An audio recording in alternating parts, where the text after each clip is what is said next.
Chapter 3. Entering the Now. With the timeless dimension comes a different kind of knowing, one that does not kill the spirit that lives within every creature and everything. A knowing that does not destroy the sacredness and mystery of life, but contains a deep love and reverence for all that is, a knowing of which the mind knows nothing. Break the old pattern of present moment denial and present moment resistance. Make it your practice to withdraw attention from past and future whenever they are not needed. Step out of the time dimension as much as possible in everyday life. If you find it hard to enter the now directly, start by observing the habitual tendency of your mind to want to escape from the now.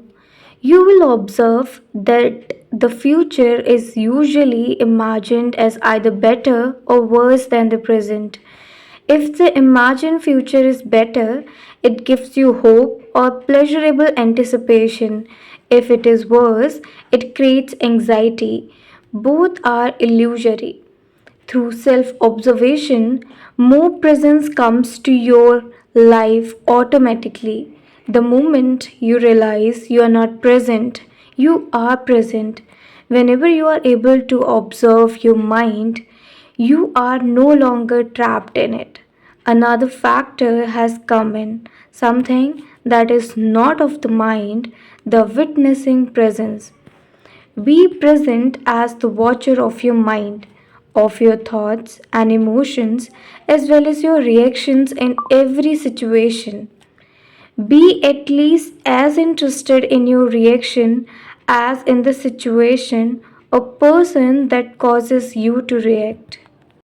Notice also how often your attention is in the past or future.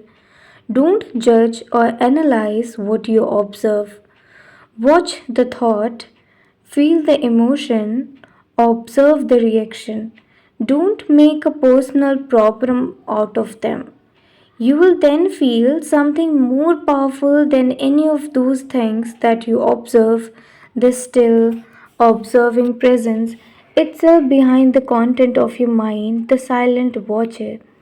Intense practice is needed when certain situations trigger a reaction with a strong emotional charge, such as when your self image is threatened. A challenge comes into your life that triggers fear, things go wrong, or an emotional complex from the past is brought up. In those instances, the tendency is for you to become unconscious. The reaction or emotion takes you over. You become it. You act it out. You justify, make wrong, attack, defend, accept that it isn't you. It's the reactive pattern, the mind in its habitual survival mode. Identification with the mind gives it more energy. Observation of the mind withdraws energy from it. Identification with the mind creates more time. Observation of the mind opens up the dimension of the timeless. The energy that is withdrawn from the mind turns into presence. Once you can feel what it means to be present, it becomes much easier to simply choose to step out of the time dimension whenever time is not needed for practical purposes and move more deeply into the now. This does not impair your ability to use time, past or future, when you need to refer to it for practical matters, nor does it impair your ability to use your mind. In fact, it enhances it. When you do use your mind, it will be sharper, more focused. The enlightened person's main focus of attention is always the now, but they are still peripherally aware of time. In other words, they continue to use clock time but are free of psychological time. letting go of psychological time. Learn to use time in the practical aspects of your life. We may call this clock time, but immediately return to present moment awareness when those practical matters have been dealt with. In this way, there will be no buildup of psychological time, which is identification with the past and continuous compulsive projection into the future. If you set yourself a goal and work toward it, you are using clock time. You are aware of where you want to go, but you honor and give your fullest attention to the step that you are taking at this moment. If you then become excessively focused on the goal, perhaps because you are seeking happiness, fulfillment, or a more complete sense of self in it, then now is no longer honored. It becomes reduced to a mere stepping stone to the future with no intrinsic value. Clock time then turns into psychological time. Your life's journey is no longer an adventure, just an obsessive need to arrive, to attain, to make it. You no longer see or smell the flowers by the bayside either, nor you are aware of the beauty and miracle of life that unfolds all around you when you are present in the now. Are you always trying to get somewhere other than where you are? Is most of your doing just a means to an end? Is fulfillment always just around the corner or confined to short lived pleasures such as sex, food, drink, drugs, or thrills and excitement? Are you always focused on becoming, achieving, and attaining, or alternatively chasing some new thrill or pleasure? Do you believe that if you acquire more things, you will become more fulfilled, good enough, or psychologically complete? Are you waiting for a man or woman to give meaning to your life? In the normal, mind identified or unenlightened state of consciousness, the power and infinite creative potential that lie concealed in the now are completely obscured by psychological time. Your life then loses its vibrancy, its freshness, its sense of wonder. The old patterns of thought, emotion, behavior, reaction, and desire are acted out in endless repeat performances, a script in your mind that gives you an identity of sorts but distorts or covers up the reality of the now. The mind then creates an obsession with the future as an escape from the unsatisfactory present.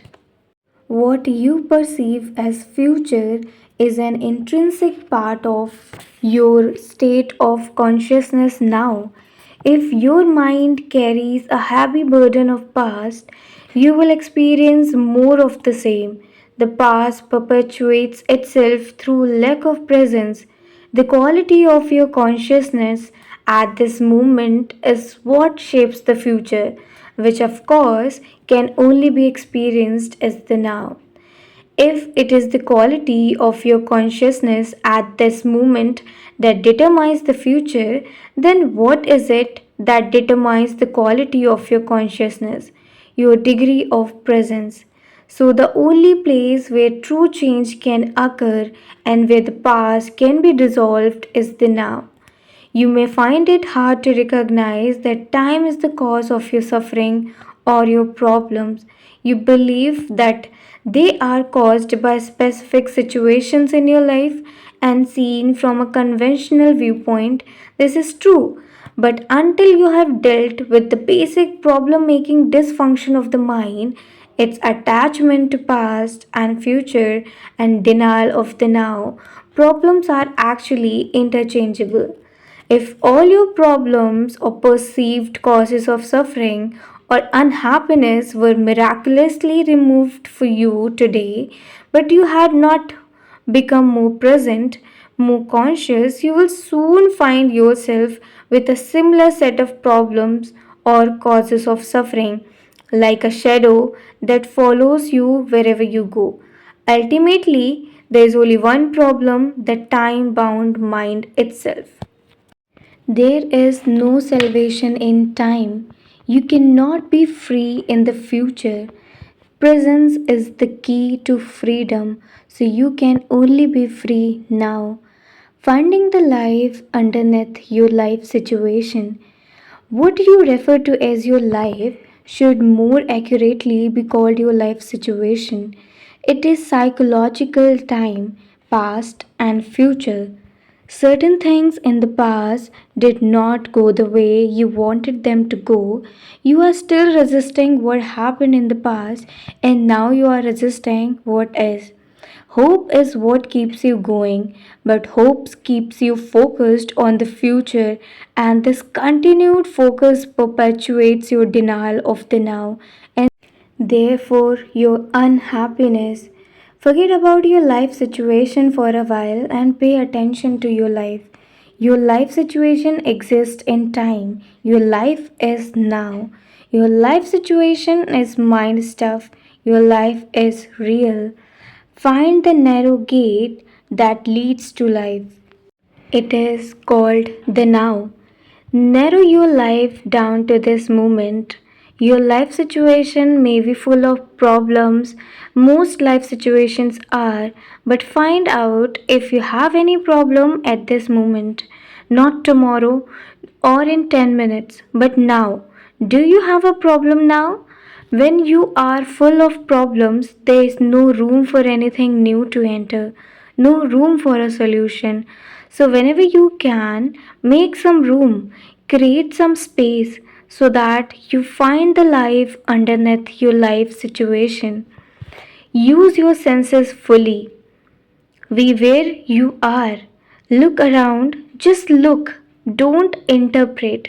See the light, shapes, colors, textures. Be aware of the silent presence of each thing. Be aware of the space that allows everything to be. Listen to the sounds, don't judge them. Listen to the silence underneath the sounds. Touch something, anything, and feel and acknowledge its being. Observe the rhythm of your breathing. Feel the air flowing in and out. Feel the life energy inside your body. Allow everything to be within and without. Allow the isness of all things. Move deeply into the now. You are leaving behind the deadening world of mental abstraction of time. You are getting out of the insane mind that is draining you of life energy, just as it is slowly poisoning and destroying the earth. You are awakening out of the dream of time into the present. All problems are illusions of the mind. Focus your attention on the now and tell me what problem you have at this moment. I'm not getting any answer because it is impossible to have a problem when your attention is fully in the now. A situation needs to be either dealt with or accepted. Why make it into a problem? The mind unconsciously loves problems because they give you an identity of sorts. This is normal and it is insane. Problem means that you are dwelling on a situation mentally without there being a true intention or possibility of taking action now, and that you are unconsciously making it part of your sense of self.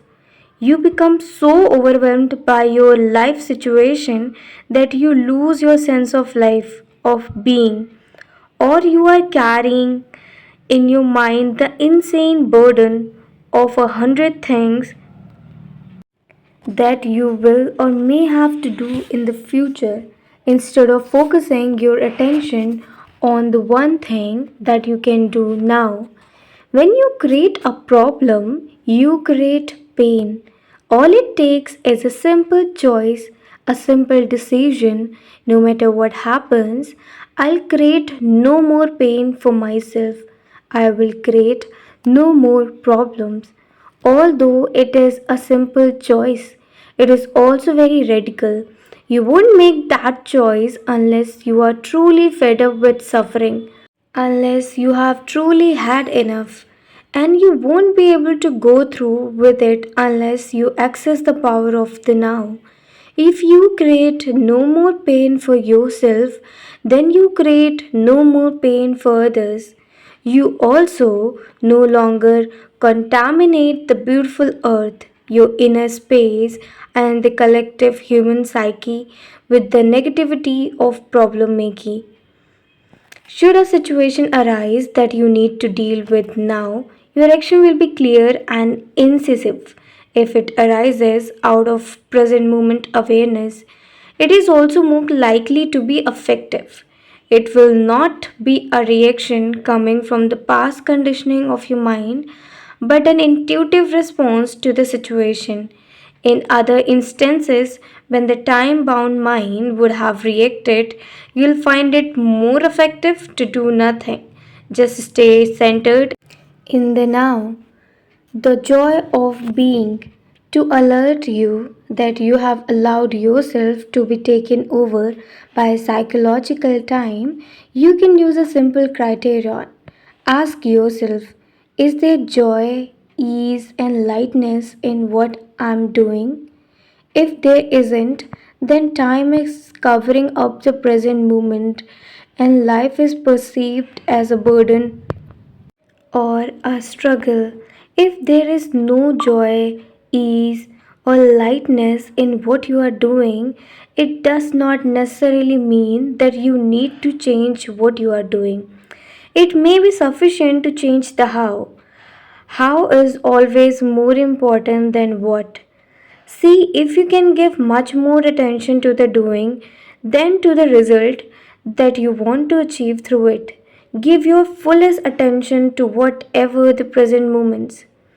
This implies that you also completely accept what is, because you cannot give your full attention to something and at the same time resist it.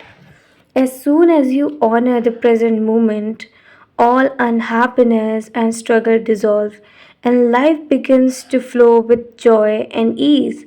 When you act out of present moment awareness, whatever you do becomes imbued with a sense of quality, care, and love, even the most simple action.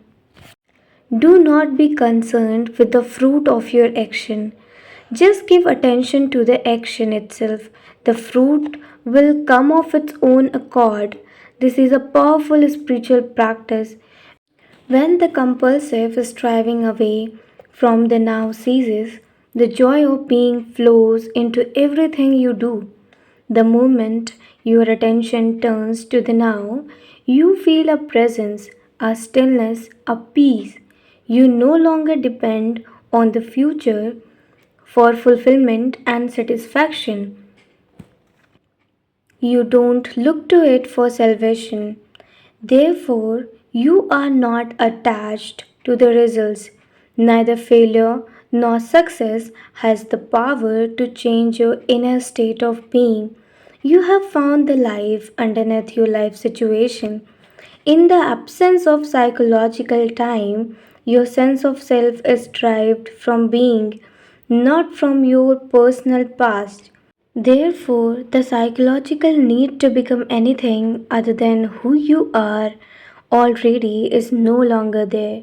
In the world, on the level of your life situation, you may indeed become wealthy, knowledgeable, successful, free of this or that, but in the deeper dimension of being, you are complete and whole now.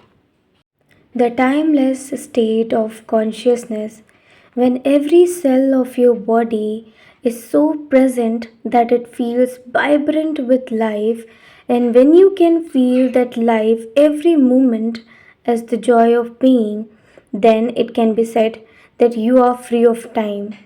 To be free of time is to be free of the psychological need of the past for your identity and the future for your fulfillment. It presents the most profound transformation of consciousness that you can imagine. When you have had your first few glimpses of the timeless state of consciousness, you begin to move back and forth between the dimensions of time and presence. First, you become aware of just how rarely your attention is truly in the now. But to know that you are not present is a great success. That knowing is presence, even if initially it only lasts for a couple of seconds of clock time before it is lost again. Then, with increasing frequency, you choose to have focus before it is lost again. Then, with increasing frequency, you choose to have the focus of your consciousness in the present moment rather than in the past or future.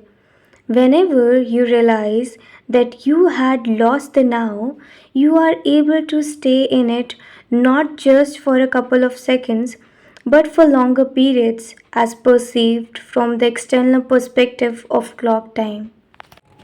So, before you are firmly established in the state of presence, which is to say, before you are fully conscious, you shift back and forth for a while between consciousness and unconsciousness, between the state of presence and the state of mind identification. You lose the now and you return to it again and again. Eventually, presence becomes your predominant state.